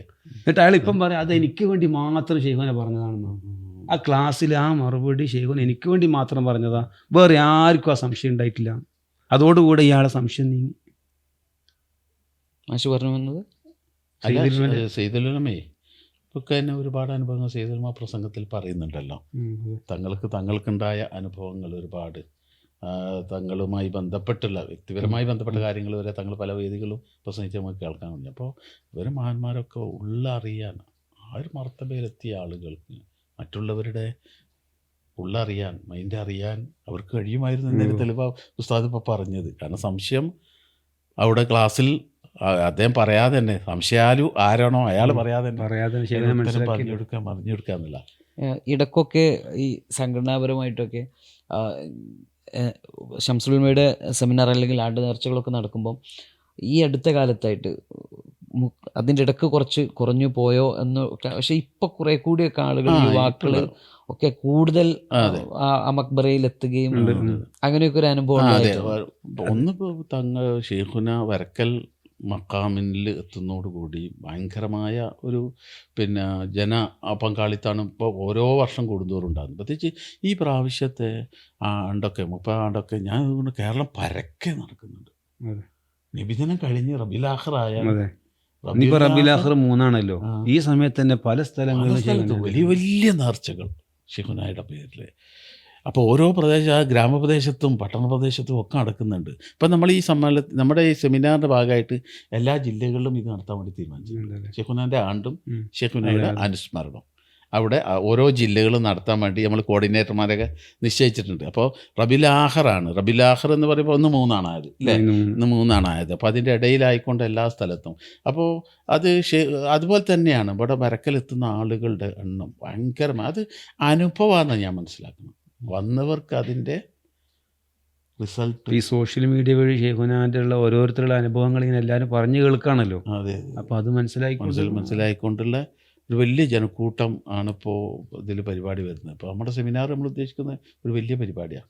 മിക്കവാറും അത് ഷെയ്ഖുനാൻ്റെ ചാരത്ത് തന്നെ ആക്കണമെന്നാണ് നമ്മൾ ഉദ്ദേശിക്കുന്നത്. ഷെയ്ഖുനാൻ്റെ ചാരത്ത് വെച്ച് തന്നെ ആക്കണം നമ്മൾ ഉദ്ദേശിക്കുന്നത്. ഏതായാലും ഈ ഒരു ചർച്ചയുടെ ഒരു വൈൻഡപ്പിലേക്ക് നമ്മൾ കിടക്കുമ്പോൾ എനിക്ക് റിക്വസ്റ്റ് ചെയ്യാനുള്ള, മുന്നോട്ട് വെക്കാനുള്ള ഒരു കാര്യം, ഒരു സെമിനാറിൽ മാത്രം അത് നിൽക്കരുത് എന്നുള്ളതാണ്. കാരണം നമ്മുടെ മദ്രസകളിൽ പോലും 1-ാം ക്ലാസ് മുതൽ നമ്മൾ അറിവുകൾ പഠിക്കുന്ന സമയത്ത് നമ്മുടെ നേതാക്കളെക്കുറിച്ച്, നമ്മൾ വന്ന വഴികളെക്കുറിച്ച്, നമ്മൾ നാളെ എങ്ങോട്ട് പോകണമെന്നതിനെക്കുറിച്ച് കൃത്യമായിട്ടുള്ളൊരു ധാരണ നമ്മുടെ ഇളം കുട്ടികൾക്ക് തന്നെ കൊടുത്ത്, ഇപ്പോൾ യുവാക്കളൊക്കെ സമസ്ത എന്ന് കേൾക്കുമ്പോൾ അവർക്ക് ഭയങ്കര ഹരവും അതോടൊപ്പം തന്നെ അവർ അത് ആത്മാർത്ഥമായിട്ട് ആ ഒരു മേഖലയിലേക്കൊക്കെ കടന്നു വന്നുകൊണ്ടിരിക്കുന്ന ഒരു സമയം. അത് ഏത് ജോലികളിൽ കിടക്കുന്ന ആളുകളാവട്ടെ, ഏത് രാജ്യത്ത് നിൽക്കുന്ന ആളുകളാവട്ടെ.